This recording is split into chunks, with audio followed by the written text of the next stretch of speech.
లాగా ప్రస్తుతానికి తను కమర్షియల్గా ఉపయోగిస్తున్నప్పటికీ భవిష్యత్తులో కూడా దాన్ని ఒక ఫ్యామిలీ హాల్ లాగా ఉండే విధంగా ప్లాన్ చేయడం జరిగింది.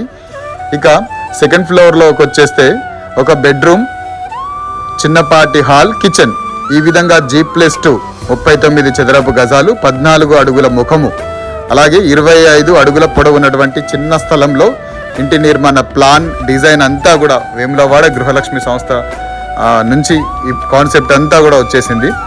ప్రజలకు కూడా ఒకటే నమ్మకం, చిన్న స్థలాలలో ఇక్కడున్న ఈ ప్రాంతంలో కానీ పరిసర ప్రాంతాల్లో కానీ ప్రజలకు ఉన్నటువంటి అమితమైనటువంటి విధానం ఏంటంటే గృహలక్ష్మి వారు చిన్న స్థలాలలో మంచి ఇంటి నిర్మాణ ప్లాన్స్ చేస్తారని ఆ నమ్మకాన్ని ఇక్కడున్న ప్రజల్లో ఉంది. ఇంటి యజమాని పూర్తి భరోసాని, పూర్తి బాధ్యతల్ని మాకు అప్పగించాడు.